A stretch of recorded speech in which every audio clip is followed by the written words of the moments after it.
ایوب خسروی هستم، مدرس دوره‌های آموزش زبان انگلیسی. با شما هستم با بررسی آزمون‌های کتاب‌های تاپناس و سامیت. در این جلسه قرار هست یونیت دوم از سطح فاندامنتال جلد آبی رو با هم بررسی کنیم. Part 1 Listen to the conversations. به مکالمات گوش کن.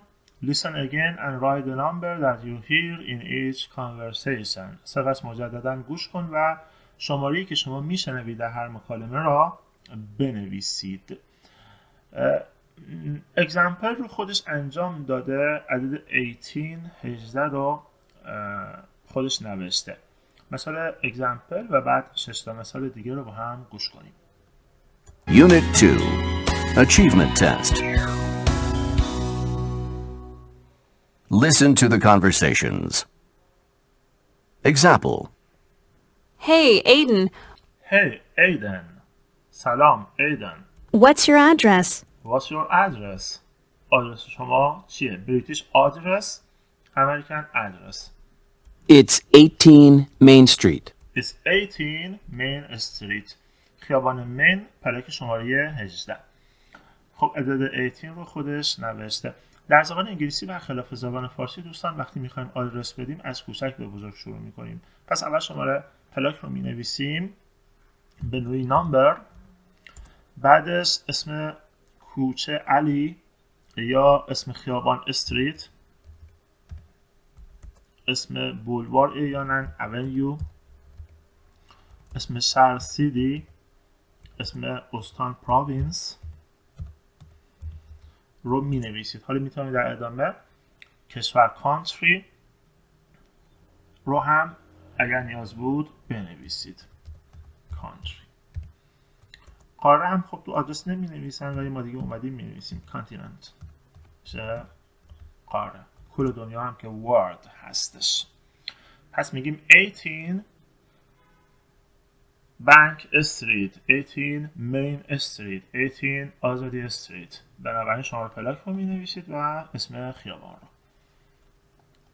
Number 1. Number 18? That's right. بله. شماره بعدی 1. What's Miss Stein's address? What's Ms. Stein's address? It's 14 Grand Street. بله 14 Grand Street. پس ما عدد 14 رو 14 رو می نویسیم. فعلا سوالی که کتاب از ما خواسته، آزمون از ما خواسته همینه، چیز بیشتری نیست. 14. It's number 14? It's number 14. Yes. Okay, thanks. Okay, thanks. Number 2. 2. What's your address?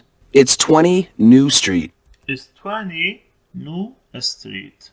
خیابان نو، پلاک شماره 20 East. Number 20? Okay. 3. Excuse me, Mr. Fine. What's your address? What's your address? Excuse me. ببخشید آقای فاین.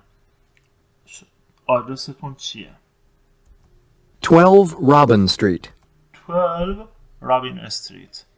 پس عدد 12 رو 12 اینجا می نویسیم. 12 Robin Street? Yes. Thank you. شماره 4 4. 4. What's Karen's phone number? What's Karen's phone number? دوستان راجع به اسامی مالکیت و صفحات مالکیت که در این listening به تکرار داره استفاده میشه در سوالات بعد توضیح مفصل خواهم داد. It's 634 634 1893. 1893.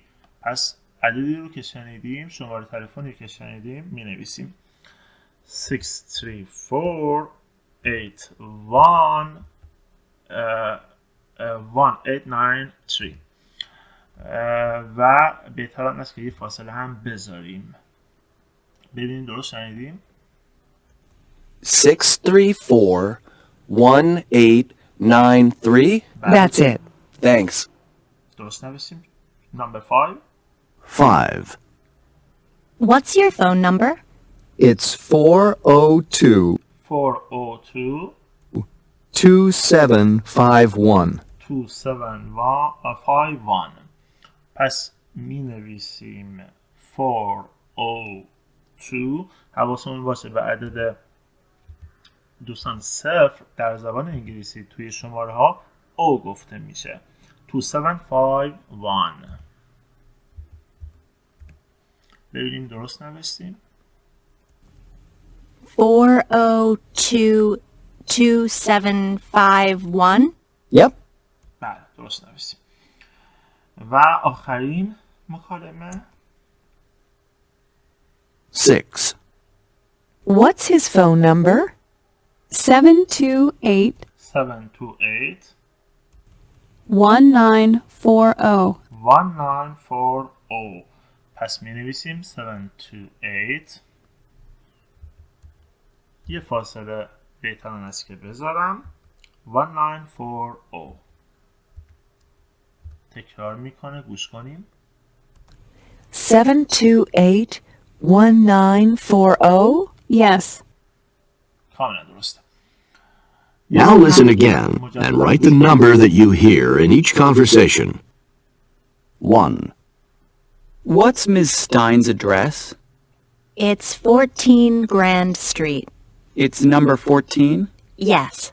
Okay, thanks.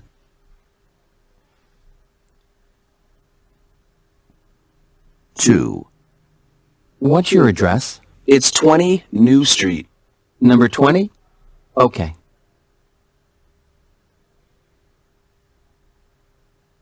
3, Excuse me, Mr. Fine. What's your address? 12 Robin Street. 12 Robin Street? Yes. Thank you.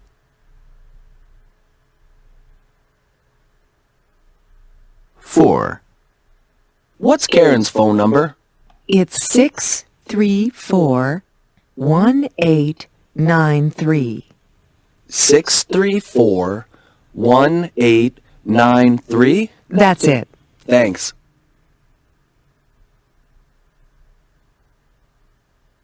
5, What's your phone number?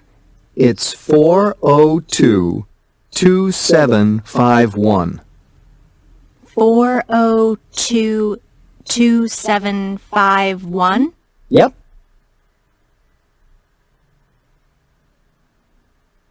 6, What's his phone number? 728 1940. 728 1940. Yes. خب بریم سراغ part 2. Write the correct possessive noun in each sentence. بنویسید اسم مالکیت صحیح رو در هر جمله. Use the words in parentheses. از کلمات در قالب پرانتز هم میگه استفاده کنید. دوستان قرار هست possessive noun بسازیم، یعنی اسم مالکیت بسازیم. ما قبل از اینکه آزمون رو انجام بدیم ادامه بدیم بذارید نکاتش رو توضیح بدیم. ما در زبان انگلیسی می توانیم از اسامی مالکیت و صفات مالکیت برای بیان چیزی یا کسی متعلق هست به دیگری صحبت بکنیم. خب مثلا ما در زبان فارسی کلمه کتاب رو داریم که یک کلمه کاملا با معنی و با مفهوم هست. وقتی من میگم کتاب شما متوجه هستید راجع به چه چیزی صحبت میکنم. همچنین سارا، وقتی من میگم سارا برای شما یک لفظ با معنی و با مفهوم هست. میدانید اسم یک خانم هست یا اسم دخترونه هست، سارا. پس هم کتاب و هم سارا هر دو برای شما مفهوم هستش. برای این دوتا کلمه رو کنار هم قرار بدیم، کتاب، سارا. هیچ معنی به خصوصی نمیده ترکیب این دوتا با هم، کتاب، سارا. اگر ما میخواییم بیان کنیم که یک کتابی هست که متعلق هست به کسی به نام سارا از یه دونه کسره استفاده میکنیم و اینجا جمله ما با معنی میشه کتاب سارا. یعنی این برای ما دو تا کلمه با معنی در یک ترکیب بی معنی رو تبدیل میکنه به یک ترکیب معنیدار. کتاب سارا میشه کتابی که متعلق هست به خانومی به نام سارا، ولی خود کتاب سارا نه، این مفهوم رو نمیرسوند. در زبان انگلیسی اگر میخوایم بگوییم که چیزی متعلق است به دیگری برعکس فارسی عمل میکنیم، یعنی اول سارا رو میاریم بعداً کتاب رو میاریم، به این ترتیب که میگیم سارا و بعد بوک رو میذاریم. سارا یا سارا بوک. این سارا بوک به همون مقدار بی‌معنی هست که کتاب سارا بی‌معنی هست. ما اگر میخواییم این کتاب رو متعلق کنیم به سارا مجبور هستیم از اپوستروف اس استفاده کنیم. این اپوستروف اس همون نقص ای فارسی رو داره. ساراز بوک، کتاب سارا. ساراز بوک.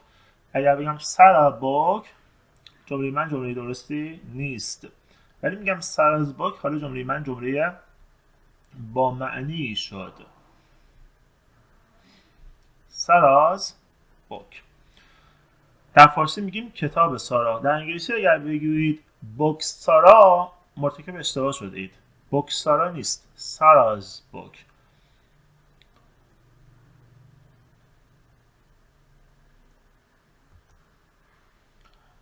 حالا دوستان دقت داشته باشید،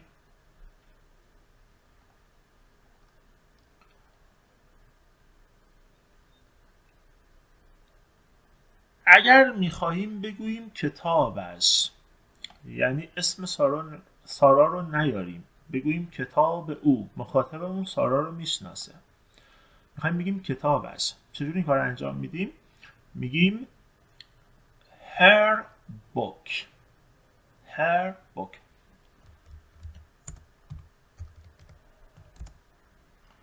یعنی ما در این قسمت سارا رو حذفش میکنیم، به جاش از صفت مالکیت her استفاده میکنیم. چرا؟ چون سارا شی هست، ضمیر فاعلی شی هست. در اینجا ببینید ضمیر فاعلی شی دوستان صفت مالکیتش میشه her. her book، کتابش. ما به ازای هر ضمیر فاعلی در زبان انگلیسی یه صفت مالکیت داریم.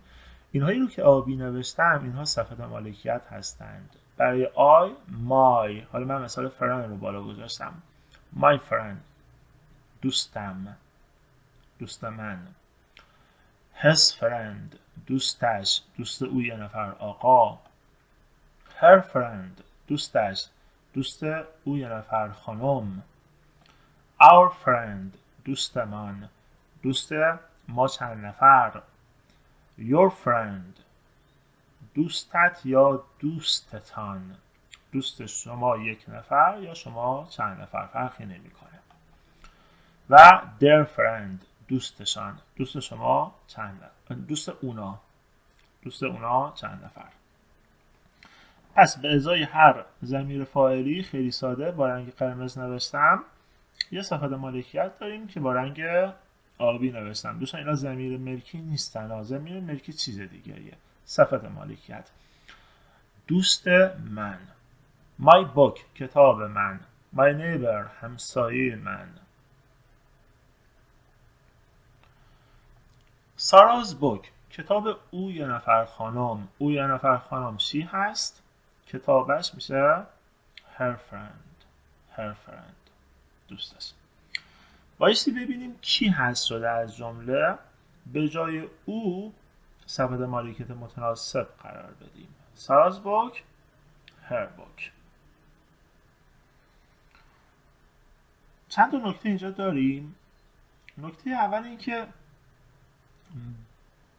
مفرد بودن این صفات مالکیت، یعنی اون ضمیر فاعلی که صفت مالکیت براش استفاده کردیم و خود اون چیزی که متعلق است به اون فرد هیچ نسبت مستقیمی از لحاظ مفرد و جمع بودن نداره. ممکنه سارا یه نفر باشه 50 کتاب داشته باشه، میشه ساراز بوکس و میشه هر بوکس. اینجوری نیست که بگیم هر یا سارا مفرده بنابراین بوک هم بایستی مفرد باشه، نه. یا برعکسش ممکنه 10 نفر باشن، ببین their friend، همشون با هم یه دوست دارن، their friend.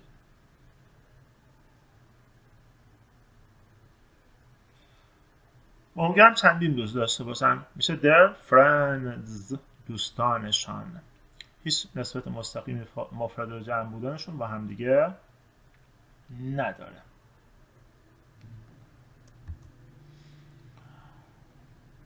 همچنین آقا و خانم بودن هم هیچ نسبت مستقیمی با هم نداره. به عنوان مثال اینجا رو ببینید، من میخوام بگم برادر سارا، باز میگم ساراز brother. ساراز brother. خود سارا خانم هست، برادر آقا هست. حالا اینجا بذارم his brother یا her brother، قطعا می نویسم her brother. اشکال به وجود میارن بعضیا، میگن برادر که آقاست چرا نویسی her؟ میگم کاری به برادر من ندارم. کی از جمله هست شد؟ سارا. برادر کیه؟ برادر سارا هست. سارا خانمشی، پس her brother. her brother. میتونست her sister باشه، سارا sister، her sister. بنابراین نسبت مستقیم اینها با هم دیگه ندارن که آقا هست صفت مالکیت هم آقا باشه، نه، ارتباطی نداره. her brother. حالا برادران سارا میشه سارا's brothers و اینجا میشه her brothers. دو شد. حالا فرض کنیم چند نفر هستند. مثلا دوست سارا و علی و دیوید هست. میگم سارا and دیوید، آپوستروف اس رو میگیره friend. دوست سارا و دیوید. دوستان خوب دقت داشته باشید، 2 نفرن با هم یه دوست دارن، بازم اوکی هست. سارا and David's friend. نیازی نیست که من تک تک اینها رو اسم بدم، یعنی بگم سارا's and David's and Jack's and Nicole's friend. نه، اون آخرین نفر که اسمشو میارم آپوستروف اس رو بگیره به تک تک قبلی ها هم میده. پس بنابراین نیازی نیست همه اینها اسم مالکیت بگیرن، یکیشون اسم مالکیت بگیره کفایت میکنه. حالا این فرنده هم میتونه مفرد باشه میتونه جمع باشه، ربطی نداره. میخوام عوض کنم، سارا and دیوید میشه 2 نفر آنها، صفت مالکیت متناسب با دی چی هست؟ their. پس می‌نویسم their friend. their friend. دوستشان، دوست آنها چند نفر.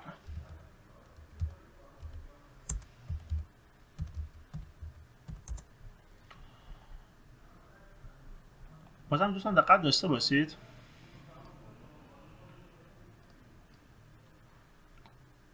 چرا فرد مفرده؟ چون یه نفره. این در از کجا آمد؟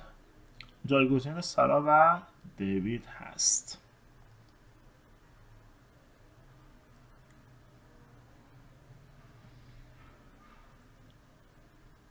پس سعی کنیم یه مثال رو بنویسیم. میخواییم بنویسیم به عنوان مثال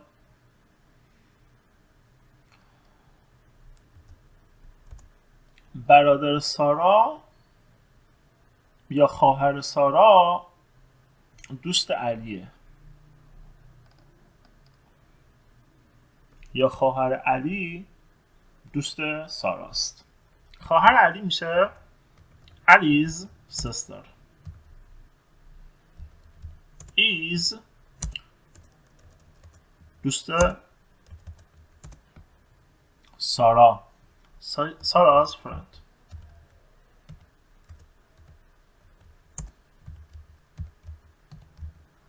پس چی شد؟ علی's sister یعنی خواهر علی دوست ساراست. Sarah's friend. Ali's sister is Sarah's friend. دوست علی خواهر ساراست. حالا علی's sister رو ما میخوایم تبدیل به صفت مالکیت کنیم. میگیم his sister. His sister is her friend. Her friend. علی رو برداریم his میذاریم جاش چون که صفت مالکیت متناسب با هی میشه his. سارا رو برمیداریم her میذاریم چون صفت مالکیت متناسب با سارا میشه her. ضمیر فاعلیش she هست. حالا بیایم سراغ کتاب. آسمون گفته Ms. Gilbert is colleague. میخوایم بگیم همسر آقای هالند هست. کتاب خودش انجام داده Mr. هالندز colleague. اسم مالکیت رو دوستان فراموش نمی کنیم. Mr. هالندز colleague.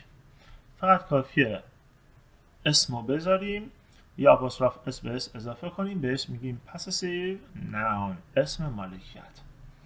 مثال شماره 7 Mr. Jaramillo is best teacher. معلم بس هست. به همین سادگی شما بس رو می نویسید آپوستروف اس هم بهش اضافه می کنید best teacher. مثال بعد عدله is Jamie's friend. شما جیمی رو می نویسید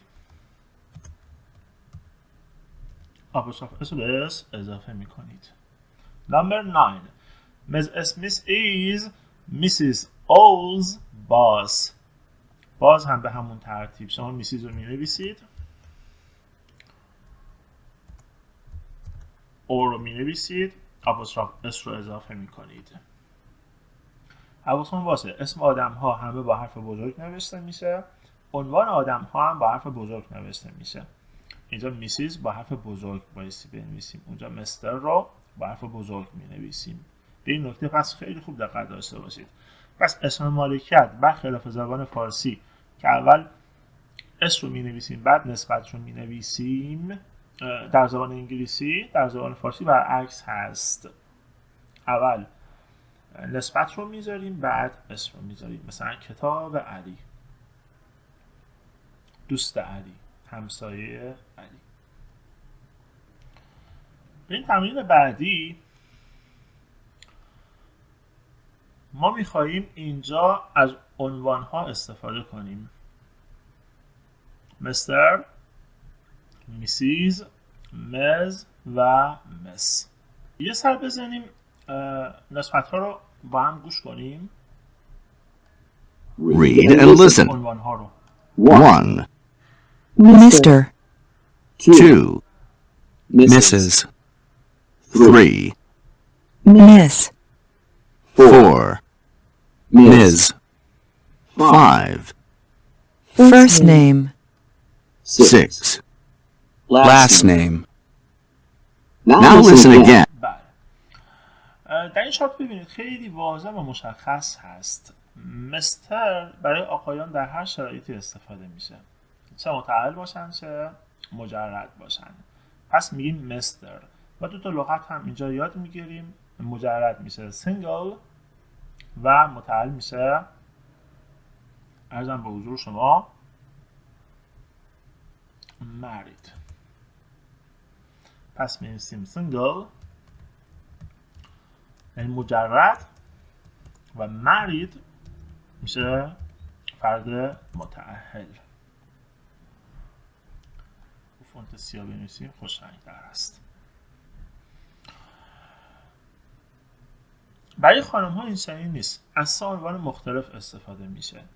Mrs, مس، مز. میسیز رو همونجوری که در تصویر میبینید برای خانم‌های متأهل استفاده میشه. این خانم درست خط کشیده شده، ازدواج کرده، بنابراین میسیز. برعکسش مس رو برای خانمی استفاده میکنیم که مجرد هستش. سینگل ویمن، مس، مس. و مز استفاده میکنیم برای هر دو، هم برای خانم های مجرد هم خانم های متأهل. پس مز برای خانم ها مشترک هست، چه متأهل باشن چه مجرد باشن، چه اصلا ما نمیخوایم اشاره مستقیم کنیم به وضعیت تأهلشون. وضعیت تأهل رو بهش میگیم marital states. بنویسم marital states. بنابراین در هر صورت وضعیت تحولشون هر چه که باشد ما از مز میتوانیم براش استفاده کنیم. از لحاظ تلفظ هم یه بار گوش گرفتیم. شماره 3 و شماره 4 خیلی شبیه هم تلفظ میشن. شماره 3 مس، شماره 4 مز، صدای س، صدای ز بین هم است. یه نکته دیگری که میشه بهش اشاره کرد، اگر دقت کنیم ما برای مستر، برای مسیز و برای مز نقطه گذاشتیم ولی برای مس نقطه نذاشتیم. چرا؟ چون در زبان انگلیسی هرگاه یک کلمه رو مخفف میکنیم بعدش نقطه میذاریم. ما کلمه مستر، کلمه میسیز و کلمه مز املای کاملش جور دیگری است، هستن که معمولا استفاده نمیشه. ولی مس املای کاملش هم همینه، بنابراین چون مخفف نشده و املای کاملش هم همین هست نقطه براش نمیذاریم. First name, last name. First name یعنی اسم کوچک، last name یعنی اسم کامل. دوستان ما به جای first name در زبان انگلیسی given name هم استفاده میکنیم. given name. و به جای last name از family name و از surname استفاده میکنیم. surname بیشتر بریتیش هست. توی پاسپورتتون هم اگر نگاه بندازید surname نوشته. توی اسناد ما از surname استفاده میکنیم. last name و family name هم همونه. پس last name، family name، surname همه یعنی فامیل. first name و given name میشه اسم کوچک.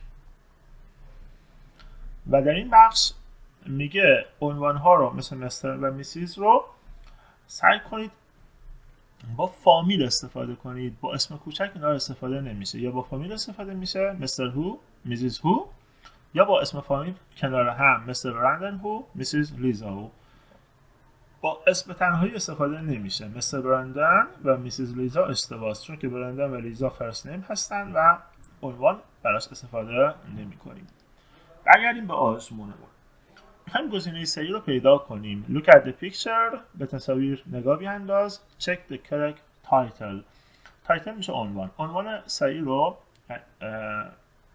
تیک بزن. چک در زبان بریتیش میشه تیک، در امریکا میشه چک. همین علامتی که در تصویر میبینید. خب اگزمپل رو انجام داده. میسیز سلاتر یا مس سلاتر. بالایی مس هست، پایینی میسیز هست. گفتیم میسیز رو برای خانم های متأهل استفاده میکنیم. از تصویر برمیاد ایشون مرید هستش. من بنویسم مرید، چون مرید هستند بنابراین میسیز سالتر گزینه درست هست. نمبر 10 مس گرین، مستر گرین. خب آقا هستن، برای آقایان از مستر استفاده میشه. مس رو ما استفاده میکردیم برای خانم هایی که در هر شرایطی هستن، چه مجرد چه متأهل. نمبر 11 مس و مستر لاک. خب آقا نیستن بنابراین خانم هستن مس. مس رو برای خانم های مجرد استفاده میکردیم. و نمبر 12 مستر باور یا مس باور. خب باز هم مستر برای آقایان استفاده میشه، مس برای خانم های مجرد ازش استفاده میکنیم.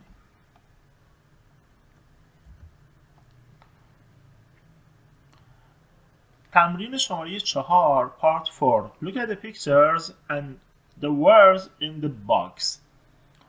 نگاه بیاندازید به تصاویر و کلمات داخل باکس. Write the correct possessive adjective to complete each sentence. Use the words below. possessive adjective یا صفات مالکیت صحیح رو میگه بنویسید که هر جمله رو کامل کنید و از این کلمات زیر my, your, his, her, our و their هم استفاده کنید. خب دوستان ما اینا رو گفتیم. my صفت مالکیت برای I هست، you میشه your، he میشه his، she میشه her، we میشه our و برای they هم از their استفاده میکنیم. خب مثال شماره example که خودش هم انجامش داده میگه I'm Steven. من استیون هستم. کینو is colleague. خب کالیگ کیه؟ کالیگ I هست. بالا ما I رو داریم. بنابراین my colleague. Number 13. She's Maura. اون ماورا هست. Lindy is Maura's friend. اگر اسم میخوایم بذاریم ماورا آپوستروف اس فرند. حالا میخوایم صفت مالکیت بذاریم. برای شی صفت مالکیت میشه her. بنابراین می نویسیم her friend.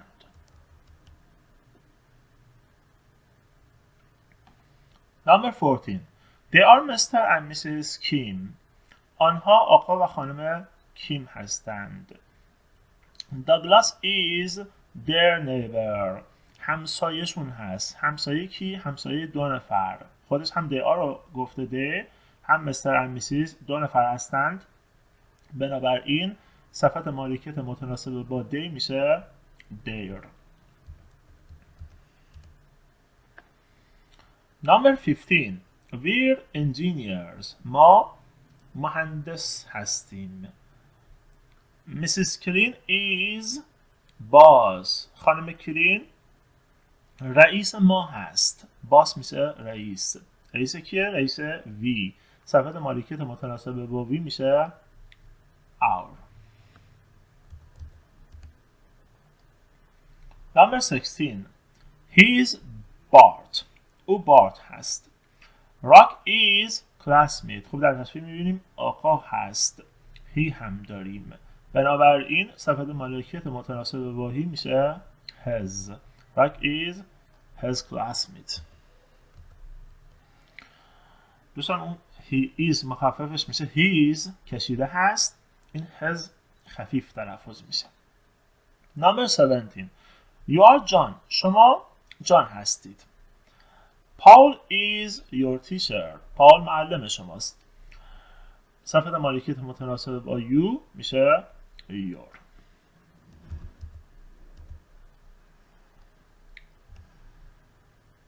Part 5. بخش 5. Complete is conversation by writing the missing word. کامل کن هر مکالمه رو با نوشتن کلمه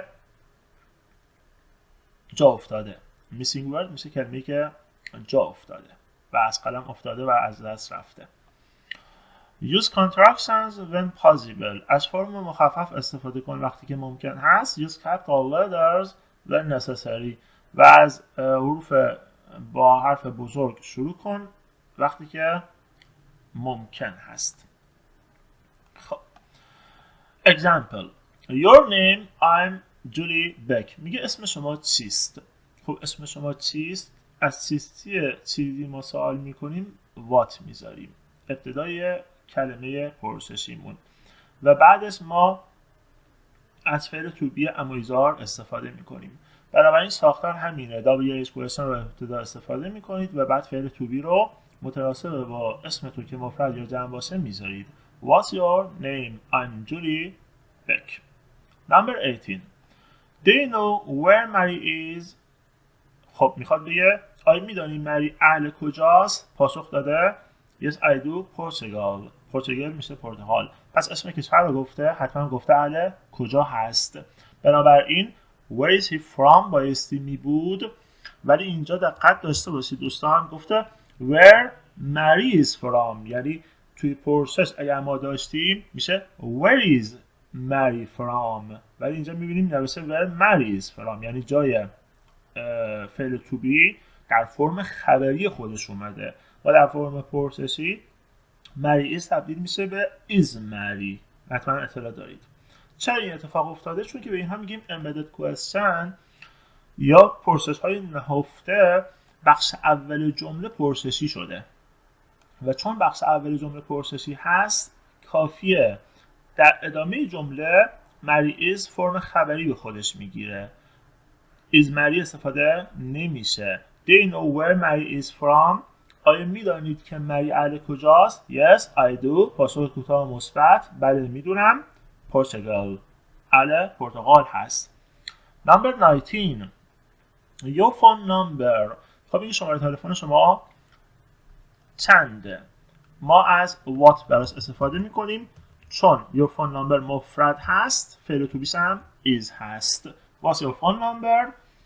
It's 874 926 1157. شماره تلفن رو تک تک میشماریم. Number 20. Mr. Gate is Jane's teacher. آقای گیت معلم جین هست. میگه yes I'm in the same class. بله من تو همون کلاس هستم. دوستان the same با همه میشه یکسان همون. من هستم در همان کلاس. So he is my teacher too. بنابراین او معلم من هم هست. صفت مالکیت متناسب با آی میشه my. Number 21. I don't know Jeff's name is Colin. خب خود جف first name اگر باشد قطعا کالین میشه last name. توانیم بنویسیم last name یا به نوعی surname یا family name. Number 22. Is the new student from؟ خب باز هم اهل کجاست؟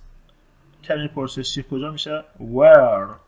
بنابراین خیلی ساده میگیم where is the new student from؟ Nicaragua I think. فکر میکنم اهل نیکاراگوئه هست. Number 23. Our new neighbors Mr. and Mrs. Chan are very nice. همسایه های جدید ما آقا و خانم چان خیلی هم نایس هستن، خیلی خوبند. Are their first names؟ Do you know؟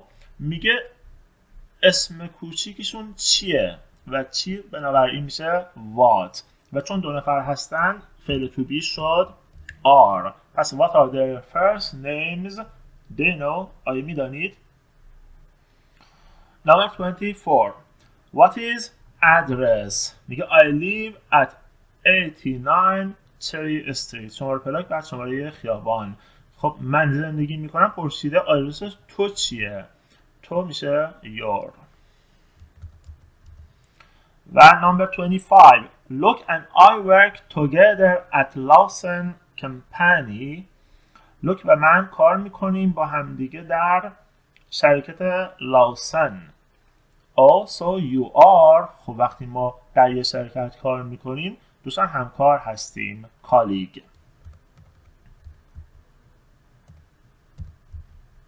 کالیگ میشه همکار. اینوشو خوب دقت داشته باشید. C-O-L-L-E-A-G-U-E coworker هم دوستان میشه همکار. ولی کتاب شما به هر حال کالیگ رو استفاده کرده. چون تلفظ صحیح نسبت ها رو هم با هم گوش کنین. Read and listen. 1, A classmate. 2, A friend. 3, A neighbor. 4, A boss, 5, A colleague. بله classmate هم کلاسی. این ترکیب میت همون بعضی اوقات میسازه. روممیت هم هم اتاق، classmate هم کلاس، flatmate هم خانه، مخصوصا توی بریتیش، teammate هم تیمی. اینها هست. فرند دوست، نیبر جی ایچش خونده نمیشه، جی ایچ هیچگاه به صدا کلمه خونده نمیشه. همسایه، باس رئیس و کالیگ همکار.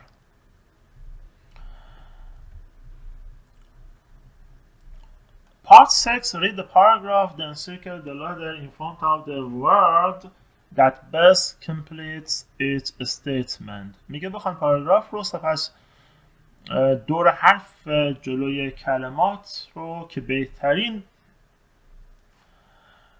کامل کننده هست برای هر جمله رو بنویسید. دوستان کلمه circle به معنای دایره کشیدن هست، فعل جمله است. دایره بکشید دور حروف رو در جلوی کلماتی که به بهترین شکل کامل میکنن هر جمله رو. خب بخونیم و نکات مهم رو باعث هایلایت کنیم که بعدا بهش مراجعه بکنیم. Sun A and Min Jong are very good friends. میگه این دو نفر دوستان خیلی خوبی هستند. They are also neighbors و همچنین همسایگان هم هستند. پس این دو نفر با هم دیگه هم friends هستند و هم neighbors هستند. بهش دقت داشته باشیم.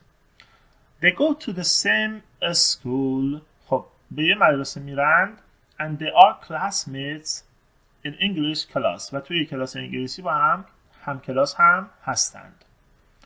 Miss Park is their English teacher. معلم انگلیسیشون خانم پارک هست. Every day they go to school together. هر روز اونا با هم میرن مدرسه. Sun A's father and Min Jong's father are colleagues. بنابراین پدرهاشون با هم دیگه کالیگ هستن، همکار هستند. They're both bankers. اونا یعنی پدر هر دوتاشون bankers هستن، کارمند بانک. Sun A's mother is a chef. مامان سان آ بنابراین شف هست. Min Jong's mother is a doctor. و مامان اون یکی پزشک هست. پس مامانشون شغل متفاوت دارن. Different occupations.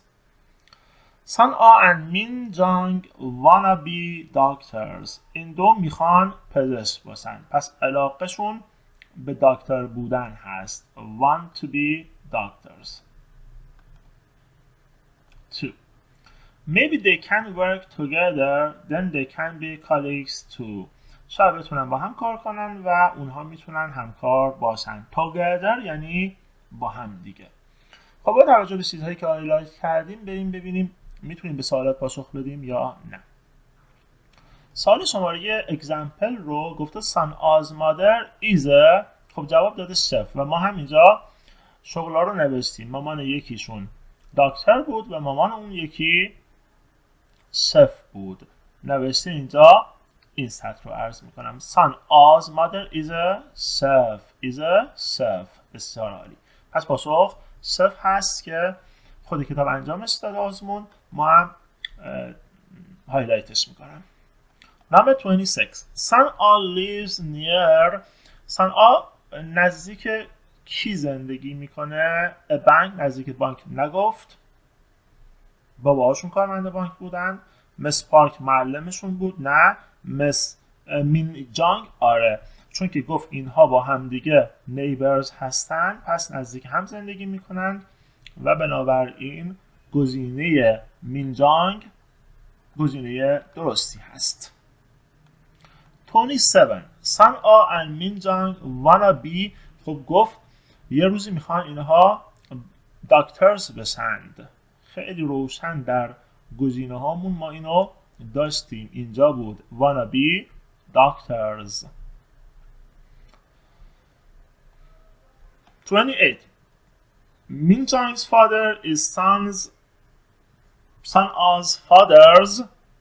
خب باباهاشون هر دو کارمند بانک بودند و با هم بانکر هم بودند. منتها بانکر اکیپیشن هست، شغل هست. اینجا ما میخوایم مالکیت رو برسونیم. دوستان آپوستروف اس مالکیت رو داریم. میگه چه نسبتی با هم دارن؟ خب کالیگ هستند.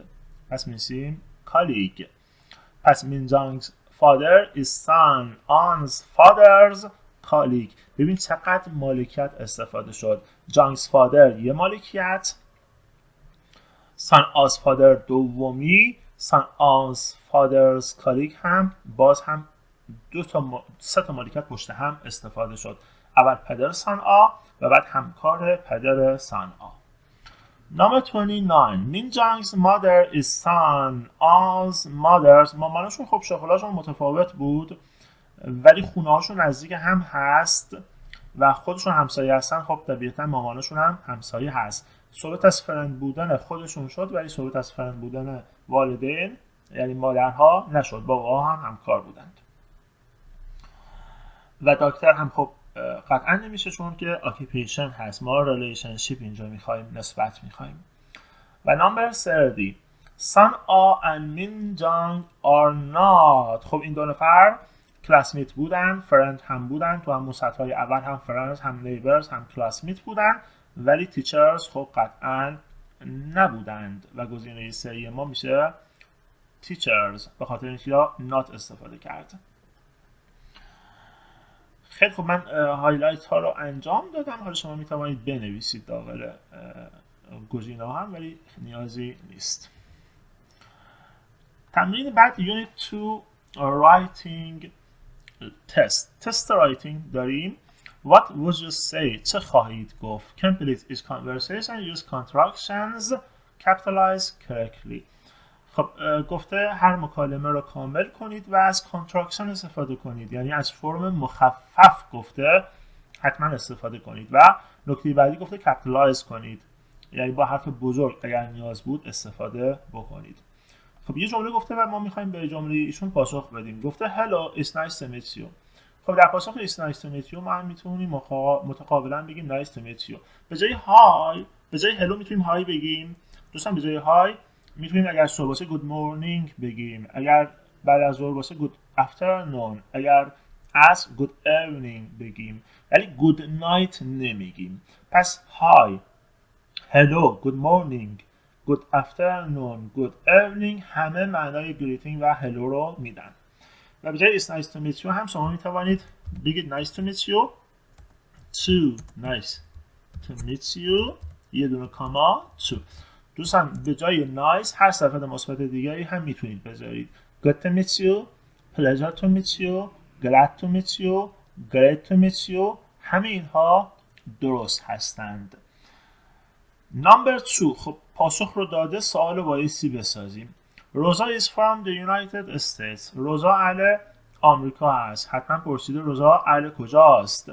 where is روزا from. پس گفته مخفف بذار where's رو میتونیم بذاریم. where's حالا روزا میتونه روزا بذاریم، میتونیم هم ضمیر شی هم بذاریم. where's روزا from. روزا اهل کجاست؟ پاسخ روزا is from the United States. the United States همون ایالات متحده آمریکا هست. و نمبر 3 جواب داده my father is a teacher. حتما پرسیده بابای شما چه کاره هست. خب what's your father's occupation. اسم مالکیت هیچ یادتون دوستان نره. what's your father یکی صفت مالکیت داریم your father و دومی father's occupation یعنی از اسم مالکیت هم استفاده میکنیم. حالا اگر شما عرضم به حضور شما از ساختارهای زمان حال ساده با فعل اصلی هم آشنا باشید میتونید بپرسید what does your father do. این هم پاسخ درست میتونه باشه. what does your father که البته فعلا کتابتون در یونیت دوم به این مبحث نپرداخته، بنابراین شما پاسخ سمت چپ رو بنویسید. what's your occupations your father's occupation. بله یا حتی جاب هم به جای occupation شما میتوانید بنویسید. و ساختار سمت راست what does your father do برای ساختاریه که شما از زمانهای حال ساده با فعل اصلی و فعل کمکی do does استفاده بکنید. فعالیت بعدی که آخرین فعالیت این آزمون هست Unit 2 Speaking Test. آزمون speaking هست. What would you say? Complete each conversation. Use contractions. میگه از ساختارهای contraction و مخفف استفاده کنید و هر مکالمه رو کامل کنید. conversation میشه مکالمه. خب پاسخ داده بین شما و a friend و یه دوست. Paul is Miller.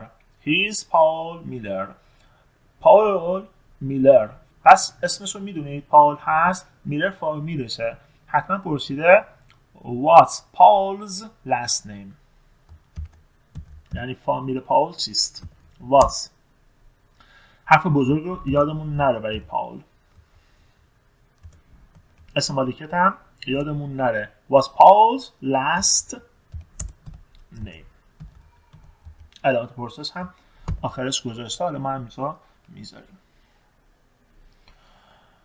Number 2. جواب داده My email address is rosa22@hipnet.com. دوستان یه علامت رو میخونیم at sign نگید. ما در فارسی میگیم at sign خودش یعنی علامت، بنابراین اینو at میخونید. و نقطه رو دوستان میخونیم دات در آدرس های اینترنتی. ما نقطه در رایتینگ بهش میگیم period، یا امریکن هست بریتیش میگیم فول استاپ. کی نقطه؟ موقعی که رایتینگ انجام میدید، در نوشتن، در املا، در انشا. در اشعار بهش میگیم پوینت. مثلا میگیم 2/7 2.7. حالا مثالش رو بنویسم 2.7 میشه 2/7. و در کامپیوتر و نت و اینها میگیم دات. خب my email address is فلان. خب پرسیده ایمیل شما چیست؟ پس what's your email address؟ what's your email address؟ و سوال آخر گفته ریتاز from Spain. ریتا اهل اسپانیا هست. چی پرسیده؟ ریتا اهل کجاست؟ Where is Rita from؟ خب مخفف هم میتونیم کنیم Where's Rita from؟ جواب ریتاز from Spain. بسیار هم عالی. این هم بود آزمون یونیت دوم از کتاب فاندامنتالز. با کانال همراه باشید، آزمون‌های بعدی رو هم انجام خواهیم داد. مدرسه زبان انگلیسی آسانسور با نشانه انگلیش الیویترز در تلگرام و اینستاگرام، همچنین گروه تلگرامی تاپ ناچ لسنز برای پرسش و پاسخ و رفع اشکال شما هست.